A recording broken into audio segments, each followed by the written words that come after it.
Olá, Lu Pimentel aqui, e hoje eu quero falar com você sobre um assunto. Será que é possível ter rotina com um recém-nascido em casa? Bom, se a gente pensar no conceito de rotina, que é a rotina que eu gosto, que rotina nada mais é do que uma sequência de atividades para o nosso dia, a gente pode dizer que é possível ter um ritmo de vida nesse início, assim, sabe? Uma rotina mais parecida com o ritmo, que pode ser até a rotina um pouco caótica nos primeiros dias ou semanas, até a gente se organizar, e aí depois isso vai se desenhando na medida em que o bebê vai se desenvolvendo, tá? O que não é possível a gente fazer com o bebê recém-nascido? Não dá para estabelecer horários de mamadas, horários de sono. Por quê? Porque um bebê recém-nascido, se ele está sendo amamentado, a amamentação deve ser em livre demanda até os 6 meses de vida, ou seja, quando o bebê demandar, ou demanda do bebê ou demanda da mãe, tá? Com relação às sonecas, a gente, no início, o bebê é muito normal ele dormir sonecas curtas e com a frequência grande e dormir mamando, né? Um mito é a gente pensar que um bebê recém-nascido ele vai conseguir dormir sem estar mamando. Por quê, Lu? Porque a sucção acalma o bebê, acalma a mãe também. Assim que o bebê mama, ele pode ficar cansado e sentir sono e precisar dormir. Então, o recém-nascido ele tem inúmeras características em que o sono dele é muito mais parecido com o de um feto, o padrão de sono é muito mais parecido com o de um feto do que de um bebê normal. Ele ainda não produz melatonina, ele ainda não tem um relógio biológico organizado. Muitos ainda confundem dia da noite, tá? Então, a gente precisa alinhar essas nossas expectativas de que essas primeiras semanas, elas são realmente um pouquinho caóticas, entre aspas, né? Até a gente conseguir se organizar e até esse bebê ele for desenvolvendo e tiver um desenvolvimento neurológico necessário e suficiente para poder organizar esse relógio biológico, ter horário de sonecas, né? E horários mais longos de sono noturno, tá? E aí eu quero falar um pouquinho da minha experiência. Quando você tem mais de um filho, isso acaba dificultando um pouquinho, porque acaba tendo mais ruídos na casa, a rotina é uma rotina familiar, não é só a rotina de um bebê, né? Não dá pra gente pensar, esse aqui é o meu bebezinho e a rotina ideal pra ele é essa e vai ser assim, eu vou ter que mover céus e terras pra ser assim.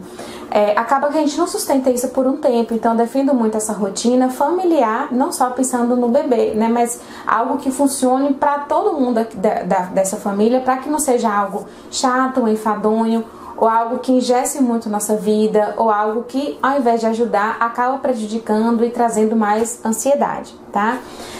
Nesses primeiros dias, assim, a nossa necessidade é muito grande, a necessidade desse bebê é muito grande, a gente ainda tá conhecendo quem é esse bebezinho, a gente ainda tá se reconhecendo enquanto mãe de um bebê só ou mãe de 2, tá?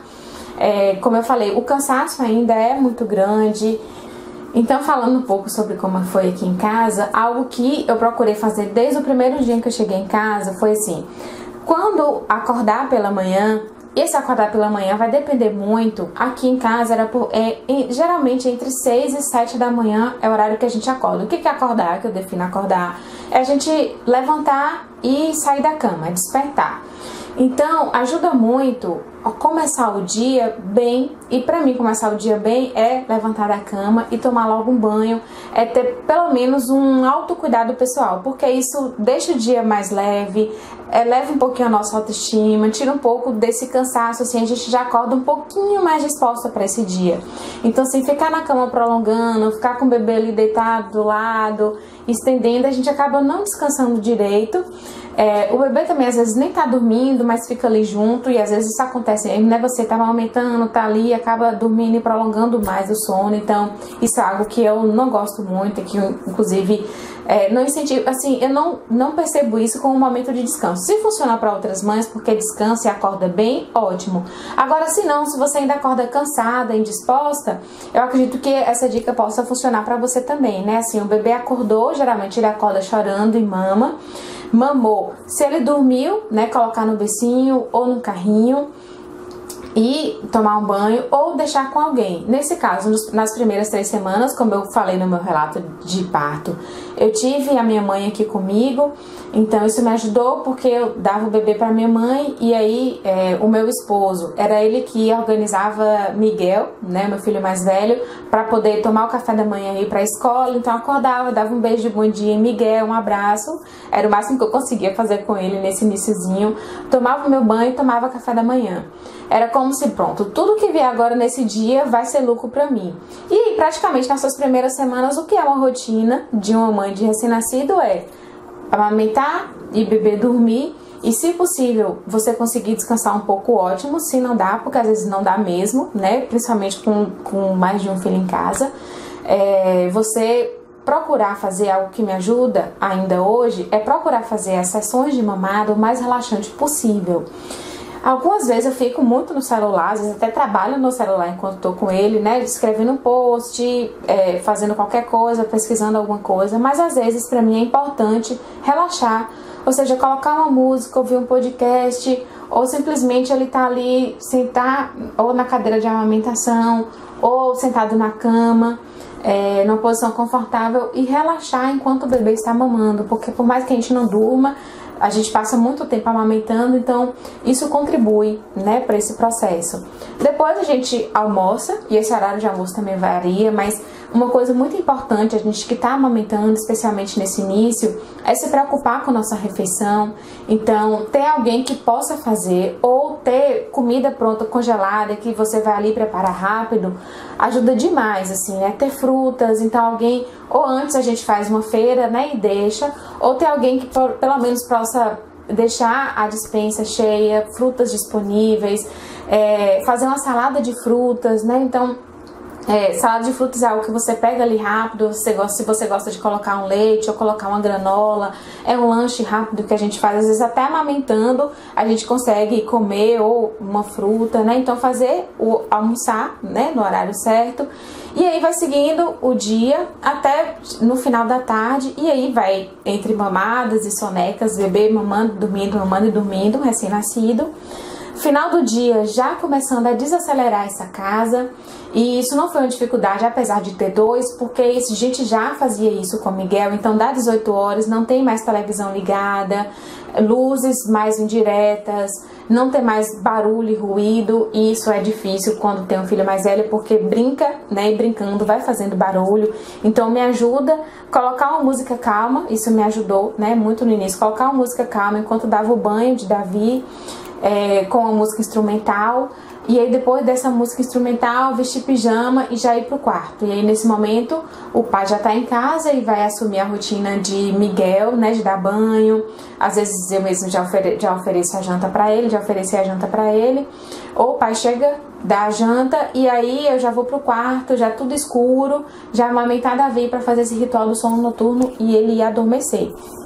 Então isso foi a minha rotina nos primeiros dias e isso foi evoluindo. Hoje, por exemplo, o Davi, né, já tá com 4 meses, então ele já consegue ter uma rotina que é claro que tem mudanças, às vezes não acontece uma soneca e aí a gente recupera depois, mas ele já tem um padrão de basicamente 3 sonecas e às vezes uma sonequinha no final do dia, e isso varia de um dia para outro, assim, né? Mas praticamente acordar a cada 1h30, 2 horas ele já precisa dormir, né? Fazer uma soneca. Alimentação em livre demanda nesse período. Muitas vezes a amamentação acontece antes da soneca, porque ele mama e com a barriguinha cheia consegue já estender, fazer uma soneca mais longa, tá?